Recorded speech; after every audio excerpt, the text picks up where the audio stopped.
বা এত কথা না বলে রেডি হয়ে আস। আচ্ছা ঠিক আছে, আমি রেডি হয়ে আসতেছি।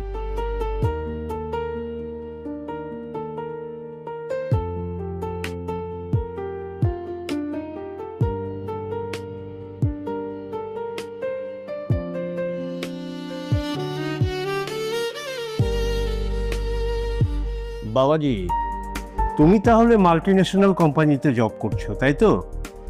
জি আঙ্কেল। রিফাত ভালো একটা পোস্টে আছে, অনেক টাকা বেতন। তবে আমার দৃষ্টিতে চাকরি থেকে ব্যবসা করাই ভালো। তোমার চাকরি ছেড়ে ব্যবসা করার ইচ্ছে আছে কি?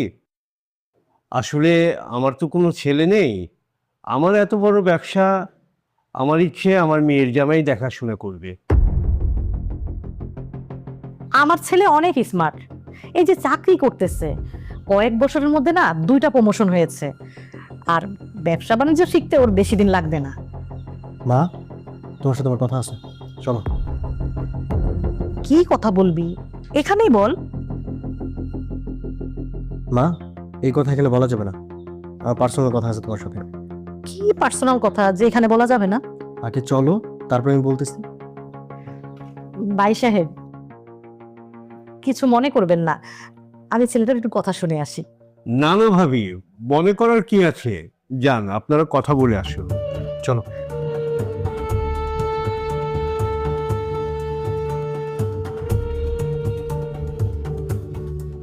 মা, কি হচ্ছে এসব?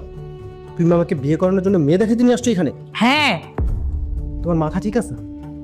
আমি বিবাহিত পুরুষ, আমার একটা বউ আছে।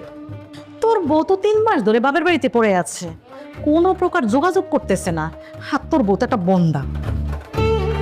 মা, তোমাকে আমি আগেও বলছি, আজকেও বলতেছি, আমি দ্বিতীয় বিয়ে করব না। তারপরে তুমি আমাকে এখানে নিয়ে আসছো। মা, এখান থেকে চুপচাপ চলো, এখানে কোনো সিনক্রেট করবে না বলতেছি।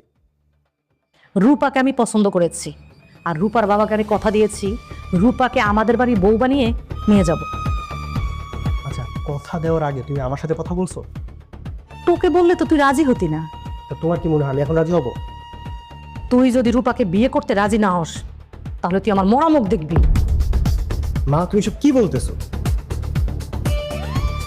এই যে দেখতেছিস না, এটা বিষ। তুই যদি রূপাকে বিয়ে করতে রাজি না হস, তাহলে আমি এটা খেয়ে নিজের জীবনটা দিয়ে ফেলব। মা, তুমি কি পাগল হয়েছো? কি বলতেছো এইসব উল্টাপাল্টা? আমি যা করতেছি না তোর ভালোর জন্য করতেছি। সন্তানের ভালোর জন্য মায়েরা অনেক কিছু করতে পারে। তোর ভালোর জন্য যদি আমাকে বিষ খেতে হয়, তাহলে আমি বিষ খাবো। একটা বন্দা বউয়ের সাথে সংসার করে আমার ছেলের জীবনটা এভাবে নষ্ট হয়ে যাবে, এটা দেখার থেকে না আমি